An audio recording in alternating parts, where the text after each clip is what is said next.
On the 14th of April 2020, a couple of armed and masked guys attacked the village of my wife. They attacked their home, had to kill the sister, and when they were leaving, they kidnapped about 5 persons. Now, how can you be fighting for your people? How can you be saying, yes, the country should be divided, you are fighting for the freedom of your people, and you are kidnapping them to ask for money?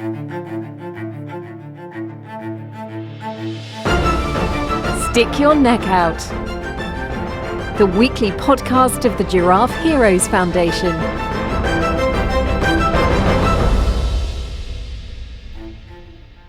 Villages have been burned down, girls raped, parents get killed. There are no jobs. In order to survive, many youth are picking up arms to fight back. The Anglophone crisis in Cameroon. By the end of November 2017, the government of Cameroon declared war on the separatists and sent its army into the Anglophone regions. 4 years later, it is still ongoing. Welcome to the podcast to restore your faith in humanity. Welcome to Stick Your Neck Out. I am your host, Jean-Pierre Aguirre Duragnona, and my guest today is Njeke Joshua Ekpe. With peace crops, he wants to use agriculture as a peace-building tool towards the civil unrest in Cameroon, as well as promoting environmental peace. Joshua, even though your country is in war, you still run your project for former orphanage inmates to train them in organic farming. In this way, as you once said, you can prevent them from using farming tools for going to war? Because of the civil unrest, many of these internally displaced persons who had abandoned their villages, their homes, and their farmlands, and are now presently seeking refuge in other communities, facing situations where life itself hasn't been easy. In order to survive, some of these displaced youths are getting into crimes, while others are picking up weapons to join the separatists to fight back. As for the women, they are being faced with serious and high rates of marginalization from the men in these refuge communities. Something needed to be done. We came up with the Peace Club's social venture. Our Peace Club's venture is empowering victims of the unrest, especially orphans, youths, and displaced women from these affected communities. We have been working and empowering these victims by offering training programs on organic agriculture that will go a long way to help them set up food gardens for themselves and to create self-employment opportunities. These activities have improved on their health and is also reducing the economic dependency on donations. Luckily. So, the Peace Crops project uses organic agriculture as a building tool for community development, as well as to promote a peaceful environment. Would you mind elaborating this idea a little? When it comes to protecting a peaceful environment, organic agriculture itself is very peaceful. It's cost-effective and very affordable. It does not involve the usage of synthetic fertilizers, chemicals, and so on, which will be destroying our environment and little microorganisms that we have in our soils. In addition to our agricultural activities, we came up with a rehabilitation program where we try to create a mindset shift from the negative experiences these displaced orphans and women have gone through in life since the civil unrest started. We try to meet with them in our center every Saturday for life skill training sessions. In these sessions, we try to share stories, we talk on leadership skills, we build on their confidence and also improve on their self-esteem. Great. What is the most significant about what Peace Crops has done and is doing for the children and families in the communities until now? More than 9 rural affected communities from the unrest. We also have programs in 11 orphanages, and presently we have projects going on in 8 schools. That is 6 primary schools and 2 secondary schools within the Boya subdivision. And we also have other entities that we carry out our agricultural projects, like the prison that I mentioned. Also, in the community of Bova village, we came up with the Peace Club training center that we have established. In our Peace Club training center, we have a rehabilitation and a correction program presently going on with the aim to equip displaced orphans and women with knowledge needed to combat unemployment, hunger, and also to stop the ongoing conflict.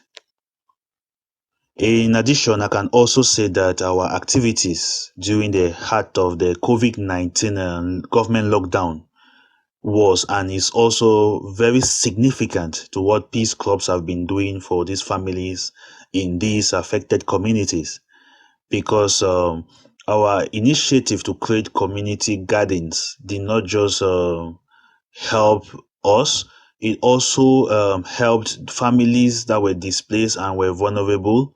And it also had to help to provide food to the elderly ones during the heart of the crisis.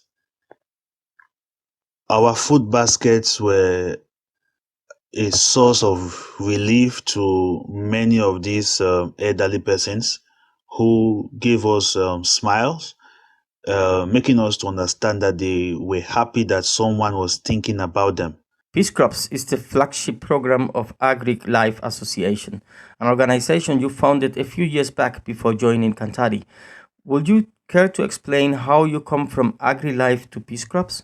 Having experienced a very difficult childhood, life again became more difficult when I graduated from the university, as I became more depressed and was not able to secure a job. The only area in my life where I found peace was when I was involving myself as a volunteer in local orphanages and involving myself in agricultural activities. This therefore led me in 2014 to create an organization or an association with the name Agric Life. Now, the name Agric Life means agriculture is life, because seriously, agriculture changed my life and is still changing my life up till date.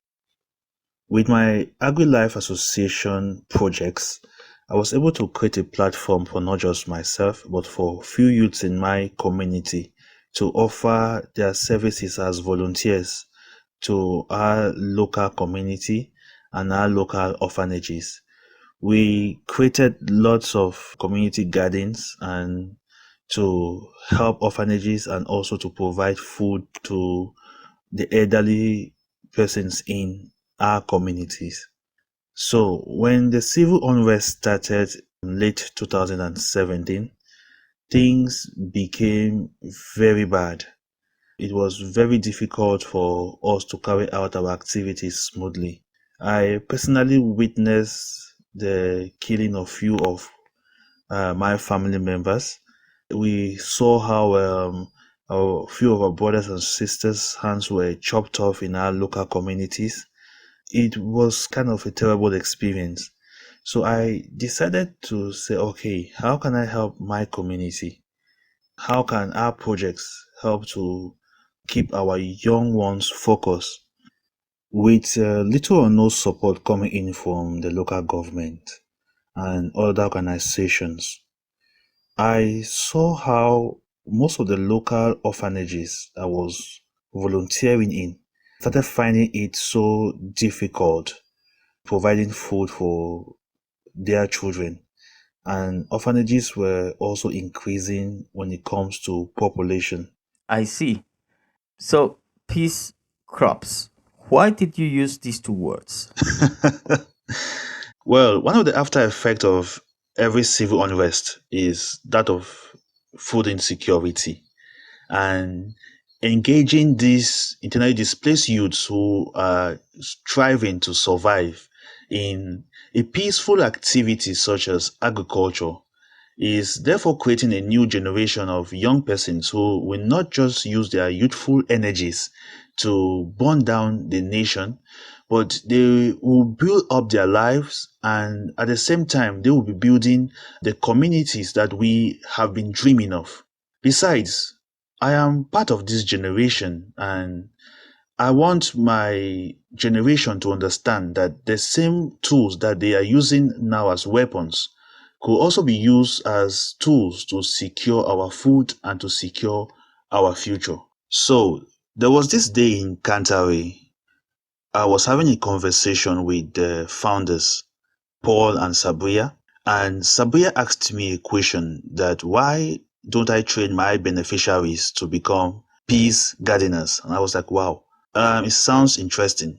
So I said, it means my peace gardeners will be growing peace crops.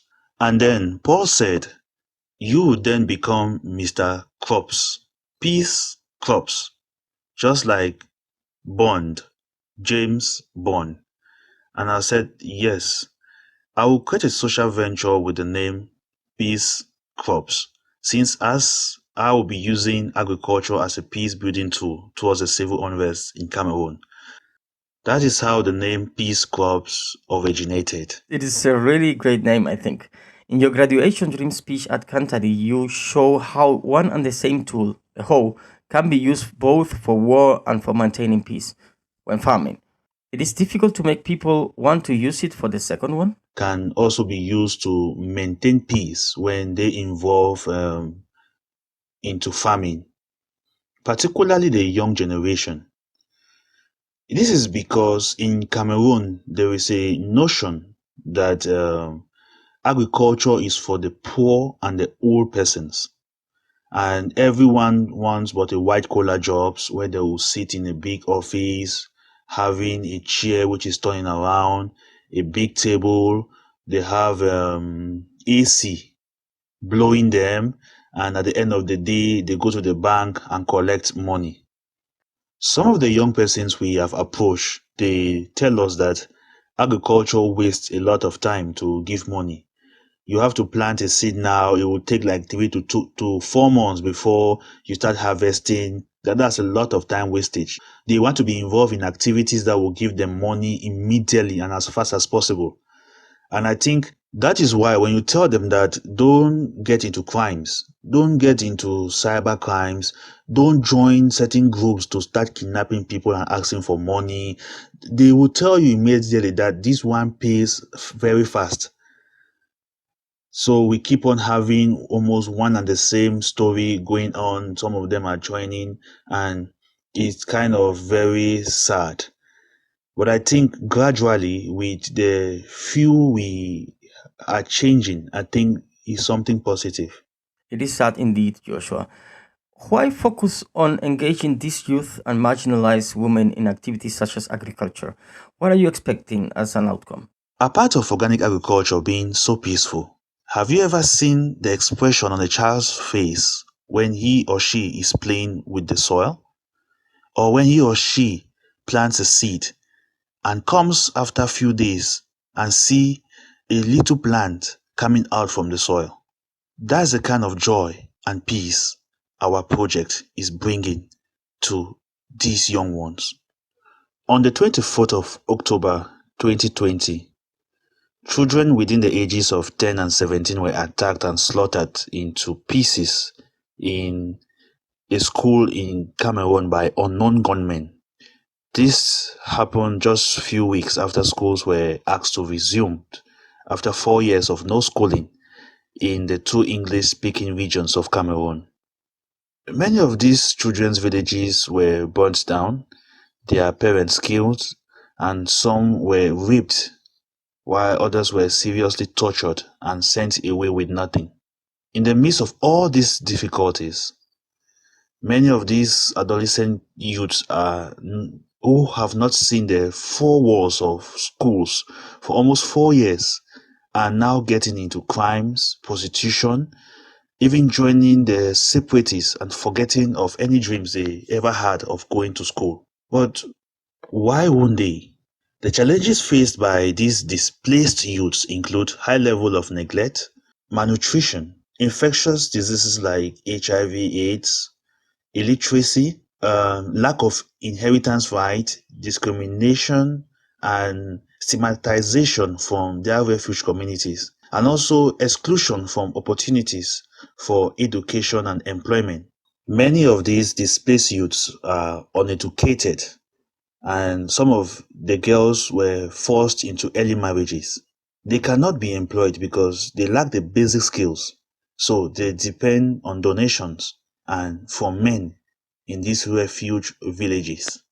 My reason of engaging women into our activities is because they have experienced a much higher level of physical, sexual, and psychological violence and are lacking safety nets to provide their basic needs.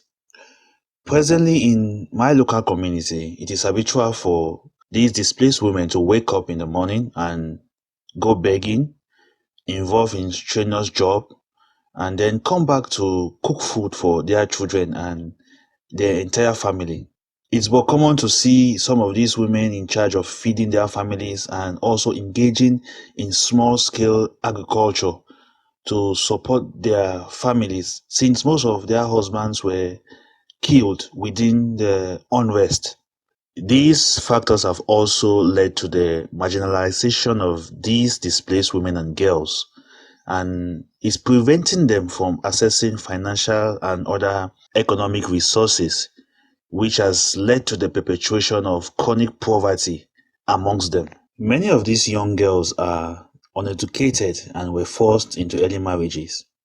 Offering such a quality vocational training to this target group after such a long while will be the best gift for the future of Cameroon. Most of them will be able to provide their basic needs, provide food for their children, and also create employment opportunities for themselves.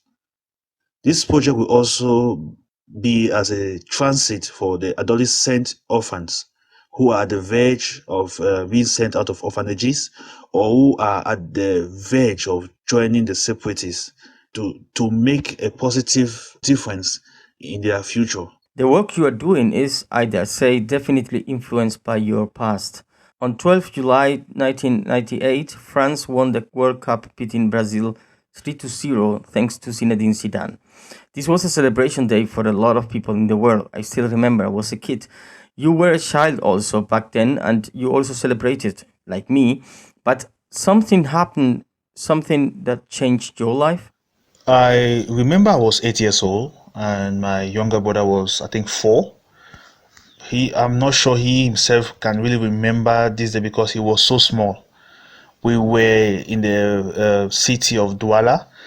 We went to watch the football match on the television, and well, it was a wonderful day because we were supporting the French national team that has just beaten the national team of Brazil by 3 goals to nothing. So while happily going back home, we were stopped by 3 guys who were having guns, and they asked for money. I remember they took his wristwatch, but I don't remember him fighting. But what I can remember is that he was shot, and I remembered again the scream from my younger brother from behind, who was crying and crying loud. I'm not sure what I was really doing at that moment, but that was how my life turned completely. With the shock of seeing my father being killed, I became mute for some years, but I remember I started talking later, and until this day I still have faced difficulties in talking.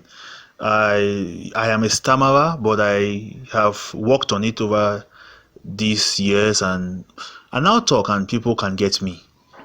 When I was mute, people thought I had a psychological problem, and no family member wanted to stay with me because my mom had to go to the city to further education and to look for a job to take care of my siblings and I. The only person who could stay with me at this time in my life was my grandmom, who was working in a home that had many children that were orphans. And that is how I found myself in this strange environment with many children that I didn't know where they were coming from. And that is how life in the orphanage began for me. Back then, I remembered my grandmother always taking me to the farm at that very young age. We would walk for a long distance, go right deep into the forest just to cultivate or just to do our farming. Coming back to the house, she would take a big log of wood and put on my head. And we were doing this with the other children, and it wasn't easy. But I think that we just took it well as part of life. And that is how the bond between me and my grandmother started until this very day. And I'm happy because over my life, after my university education, I tried looking for a job. There was no way. But I think just the training my grandmother gave me at that very young age has helped me today to earn a living. And it has helped me also to fall in love with agriculture, because even when I was in school, agriculture was what was surviving me.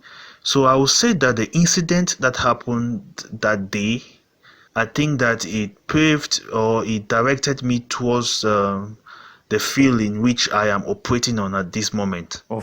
That's really tough. After that, you started living in an orphanage. In Cameroon, poverty, political instability, and influx of refugees have made child hunger even more dire, especially for orphans.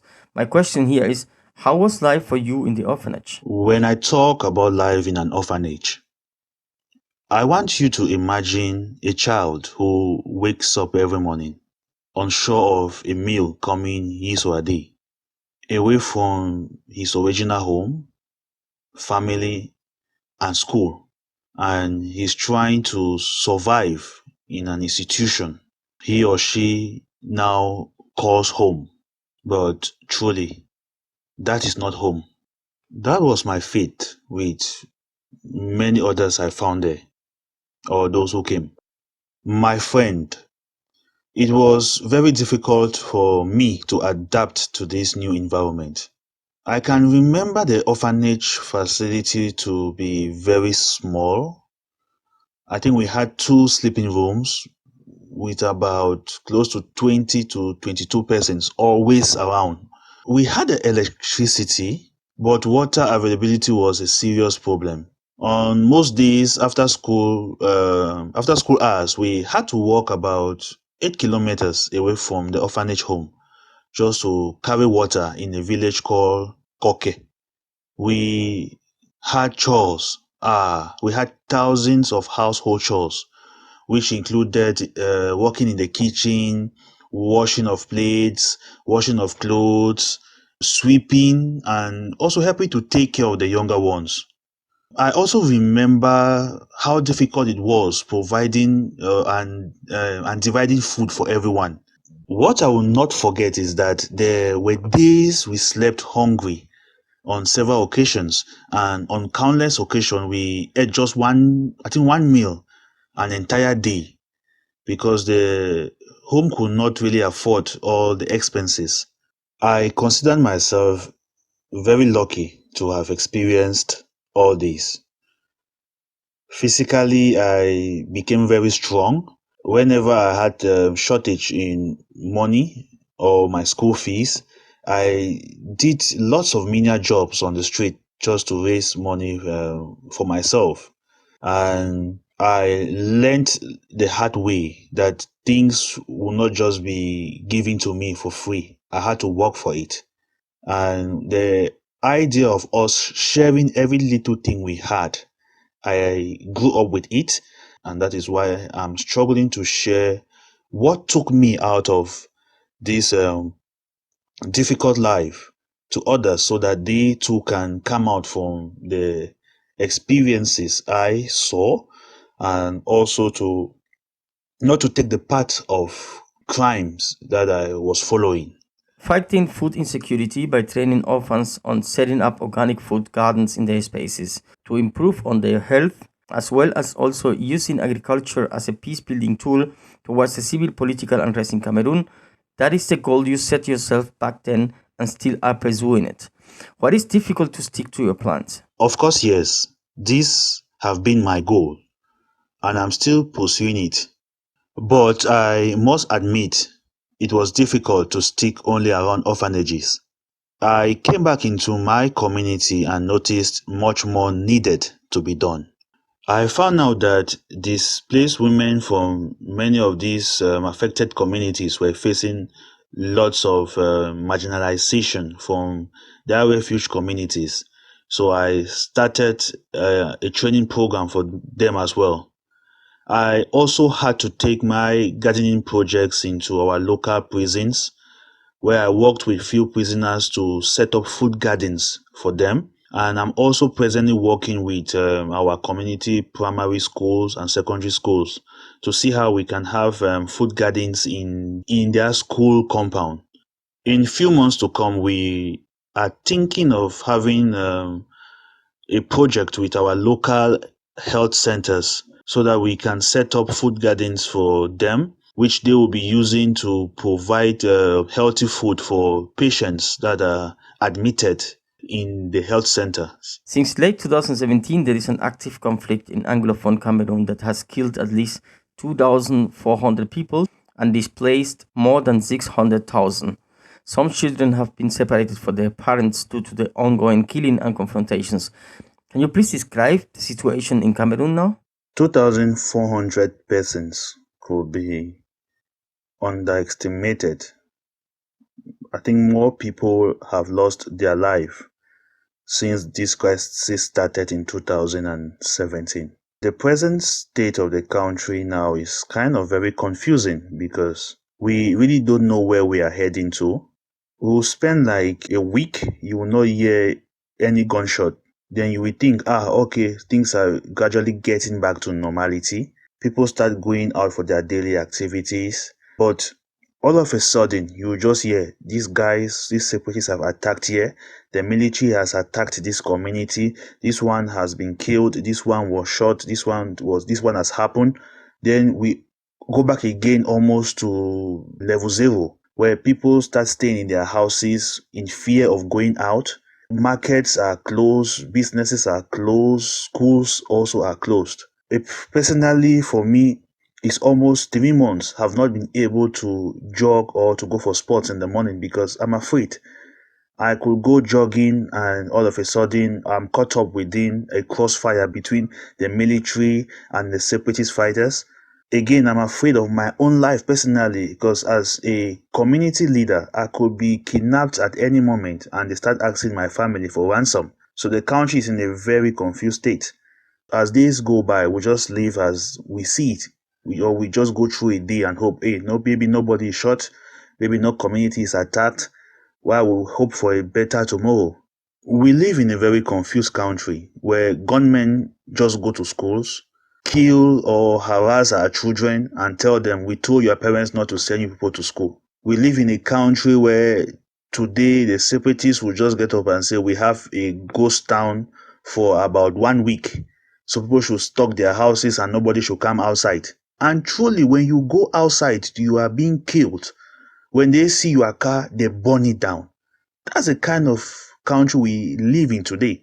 So that's the present situation in Cameroon. When I talk Cameroon, I am talking about the English-speaking region of Cameroon. We don't hear this from the French-speaking regions. We hear this only in our English-speaking regions of Cameroon. And what is going on? The same separatists who are saying that they are here to liberate us, they are instead fighting within our region. And they are instead killing their own persons. So that is the present situation we are facing. My worry is that many of these young Cameroonians get into this war without even knowing why they are fighting.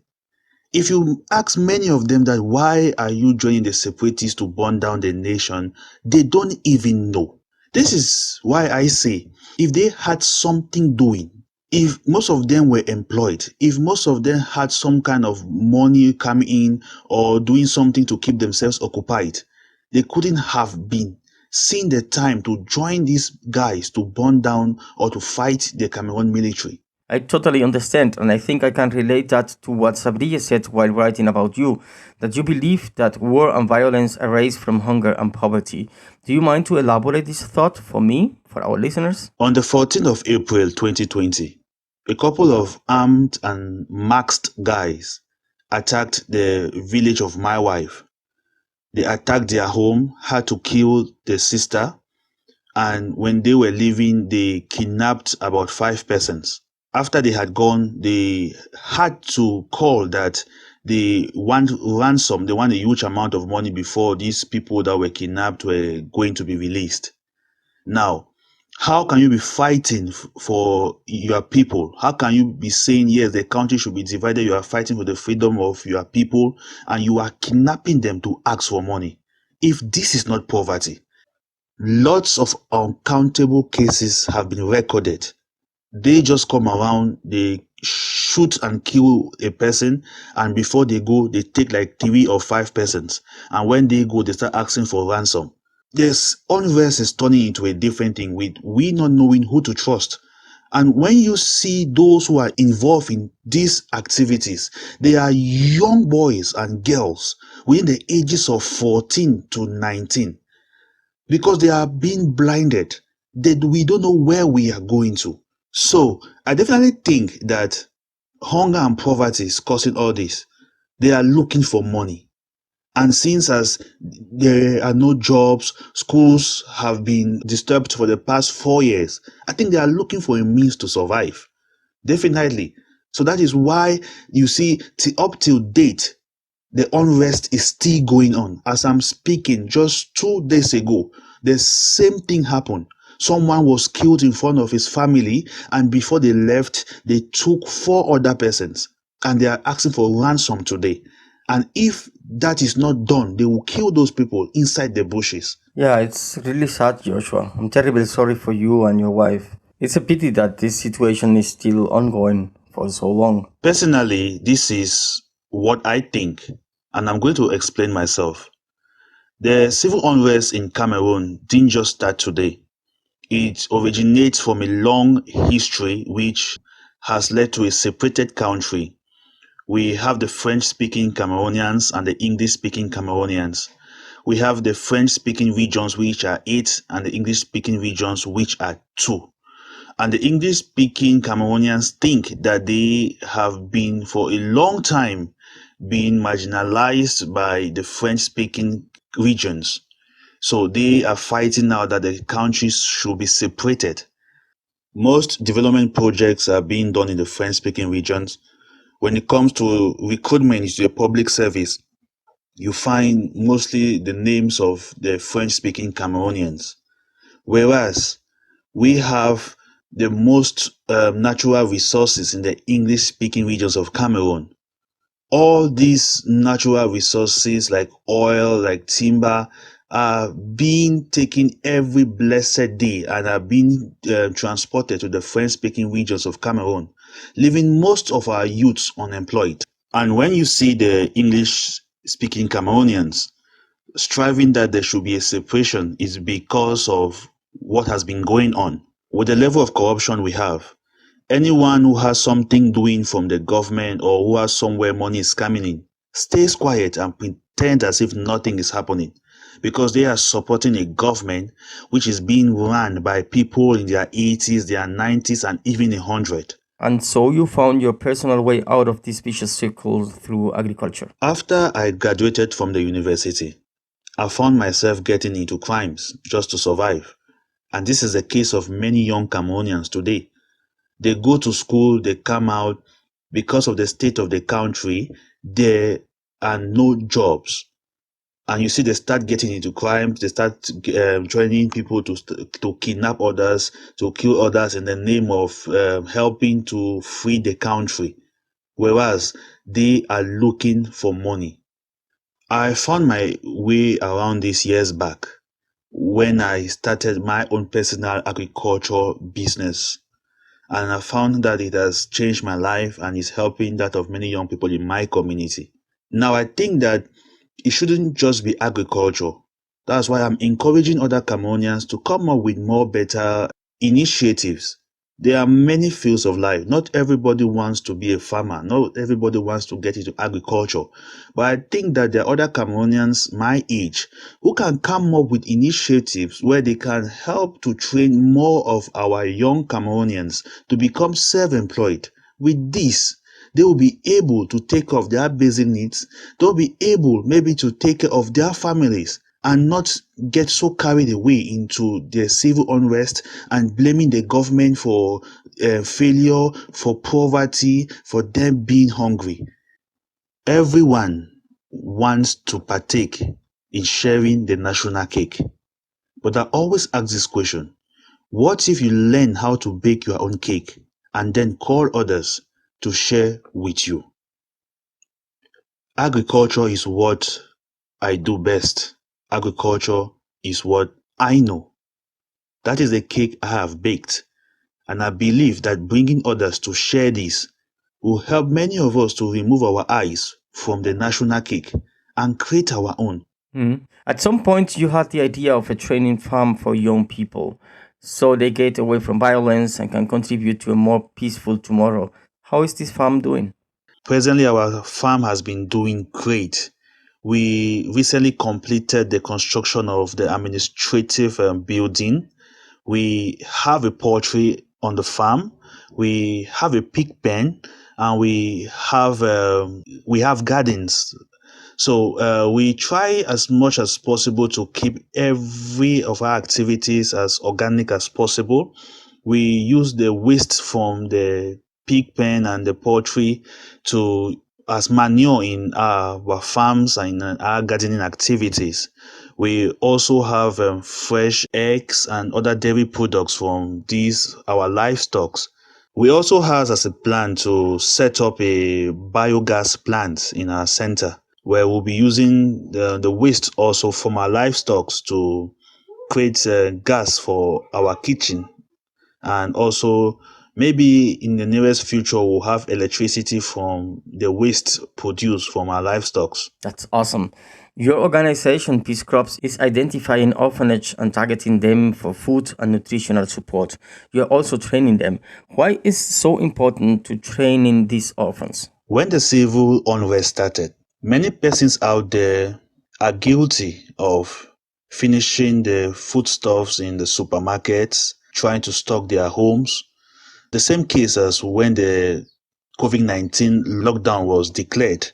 And yes, everybody was trying to take care of their children, stock some foods for themselves. But I always ask the question, what about the poor children in orphanages who don't have parents to take care of them? Also, since the civil unrest started, it's been difficult for the government and other organizations to come to interior rural communities to give aid to these displaced orphans.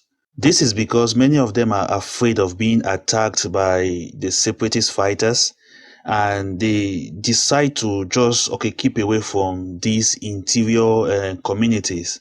As a result of this, many of these orphanages, which are run by individuals and not even the government, they find it so difficult to provide nutritious food to these children in their keeping.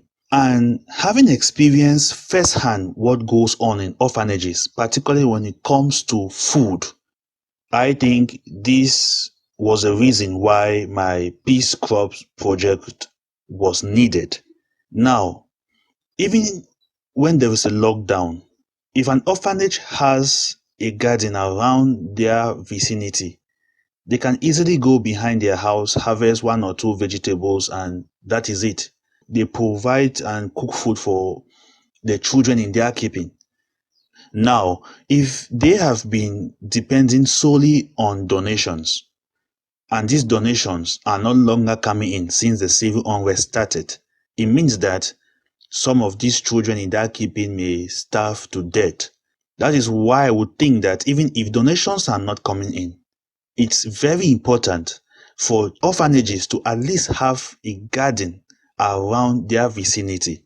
And it's very important also for these young orphans to at least, not just to have skills in agriculture, but they may also have other skills that will help them to forget about the terrible experiences they have gone through in their lives. That is why I think that many projects need to come up, not just in agriculture. There are many opportunities out there. There are many young people there running projects that I think can help maybe to educate these young people who don't have the opportunity to go to school, who don't have a mother or a father to provide them with the future which they have been dreaming of.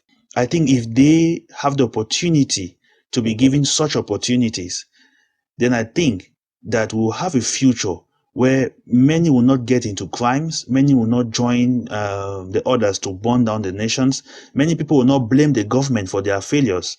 Some of them may come out and be self-employed. Some of them may come out and maybe sponsor themselves and others in school in the nearest future. Adding to this, we always say a hungry man is an angry person.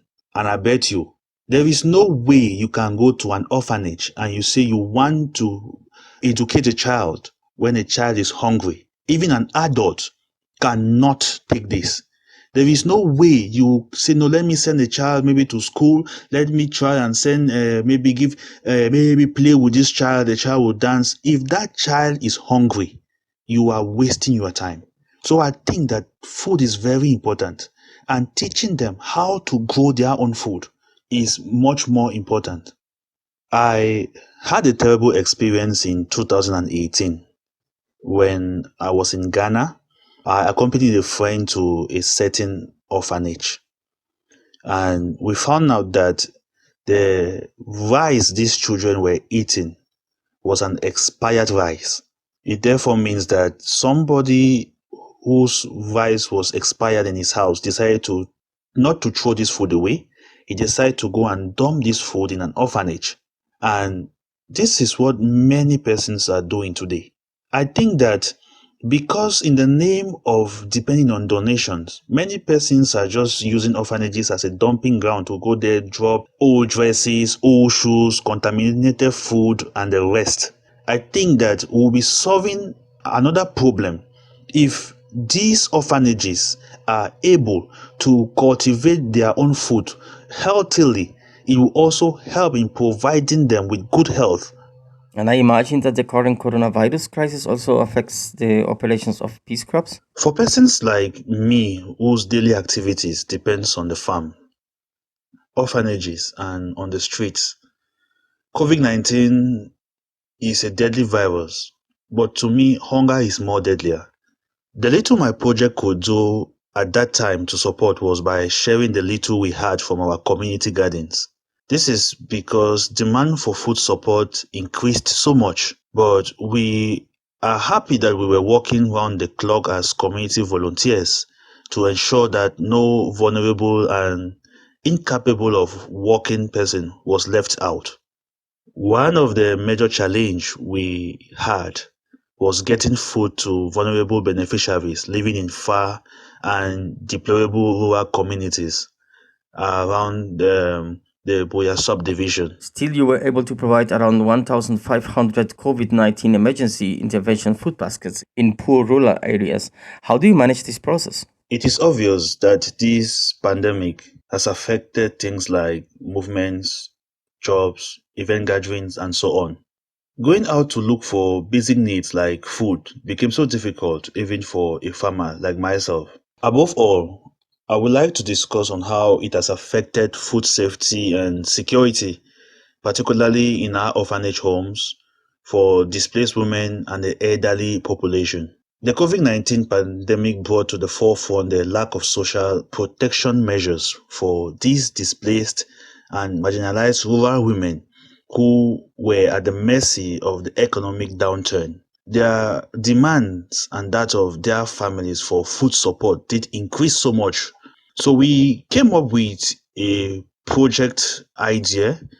We tagged it Food for All COVID-19 Community Emergency Intervention Program. With our Food for All COVID-19 Community Emergency Intervention Program, we're able to provide more than 400 boxes of food, enough to feed 400 vulnerable families. This was done every Saturday for 2 months. We also had to share more than 150 packs of hot meals with basic essentials twice a week for 2 months to homeless persons on the streets of Cameroon. Our donated food products included rice, mushrooms, carrots, cabbages, sugar, and other vegetables we harvested from our community gardens. Today, we are happy to say that we kept some persons alive during the COVID-19 lockdown, and we have taken upon ourselves to replicate our backyard gardens and community gardening projects in other communities. That's great. So, how do you identify who are the families that need the most these baskets? Identifying these families was not really difficult since we closely work with community heads whenever we go to carry out a project. I strongly believe that we have to take permission from the community heads before we go into their communities, and they also know their beneficiaries more than we do. So with this, we were able to do beneficiary needs assessment. With the aid of the community heads, we were able to easily locate displaced persons within their communities, and also to identify those who were vulnerable and of the elderly age. We are so happy that they had to help us with a team of young volunteers who helped us to distribute our food baskets. And they also bought our ideas because at the end of the project, they started working alongside us to encourage each and every household to at least set up a backyard vegetable gardens, so that even if there is a lockdown in future, they will be able to access fresh and healthy vegetables on a daily basis. We started small with very little workshops, and from there, we are happy that many households are copying our initiatives. I do strongly believe that my team and I were opened, we were ready, and we wanted to operate across communities and municipalities that were affected by the government lockdown. We immediately started growing lots of vegetables on our farms and on a community land that was donated to us. These vegetables enable us to provide these food baskets to these vulnerable persons and also to the elderly ones. It's been almost a year since we started with the food basket distributions, and we keep on distributing. And I think this is the best of all, that you keep distributing. With the Peace Crops project, you are using free computer trainings and organic agriculture sessions as a peace building tool towards the civil unrest in Cameroon, as well as promoting environmental peace. It sounds like a great plan. Is it working? It is difficult to motivate people to make sure of these offers? I'm sure it is working because since we started, our number of beneficiaries have been increasing as months go by. But this wasn't the case when we started. It was very difficult trying to motivate people to embrace our project or to embrace our activities. But when they started seeing that a few of our first beneficiaries' lives were being changed, some of their friends who were getting into crimes, some of their friends who were getting into begging, prostitutions, and joining the separatists' lives were changing. We have realized that many youths and many displaced women are coming to our centers, and they want to be involved in our vocational training. Truly speaking, it's not that easy working with children in orphanages, particularly those who have lost their parents, who have been kept away from their homes, their friends, and their lifestyles. It's not that easy. So approaching them is kind of very tactical.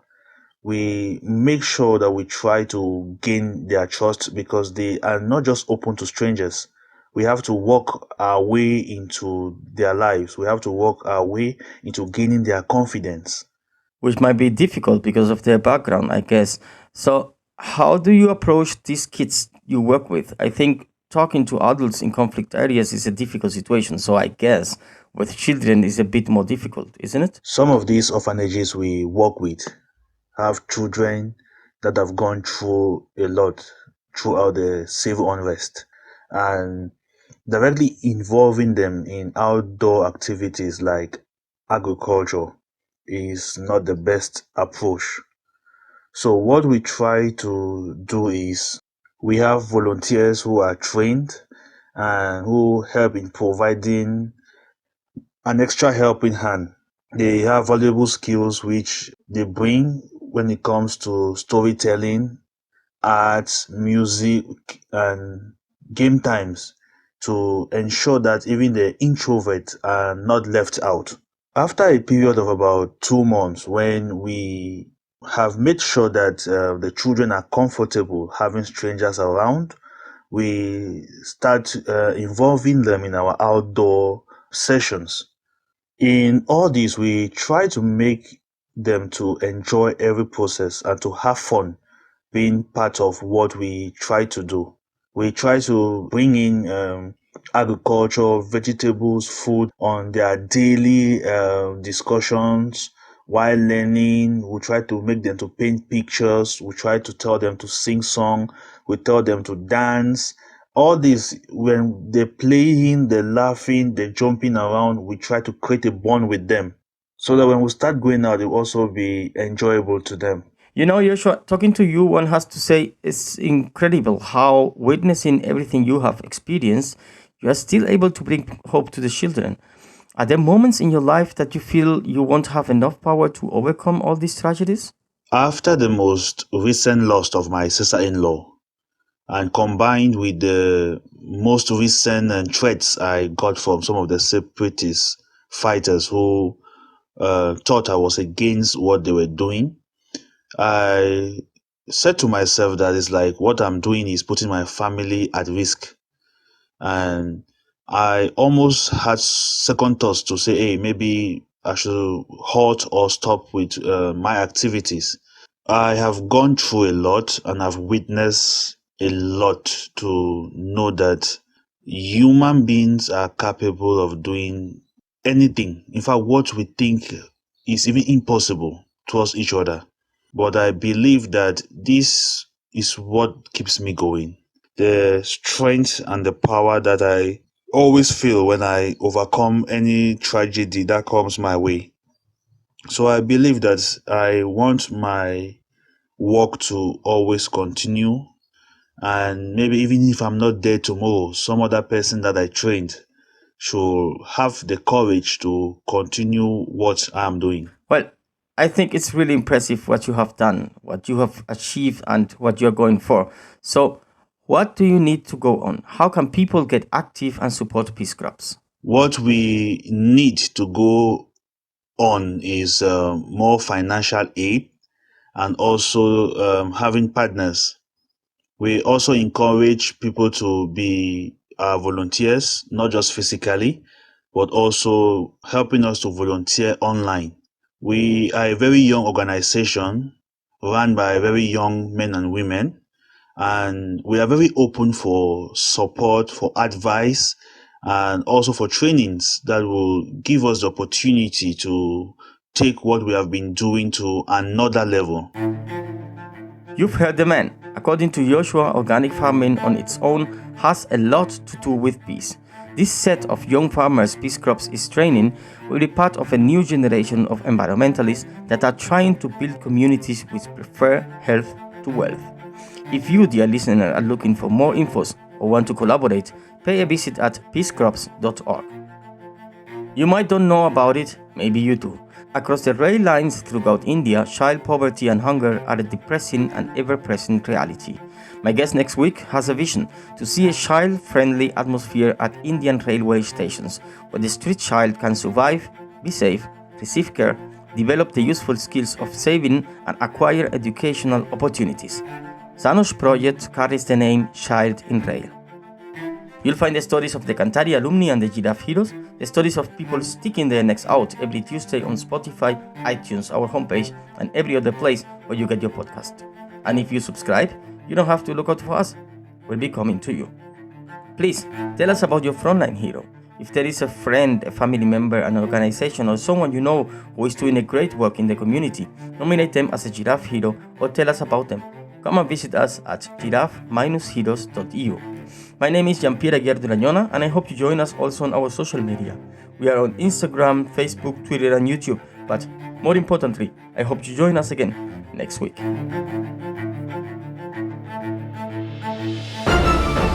Stick Your Neck Out, the weekly podcast of the Giraffe Heroes Foundation.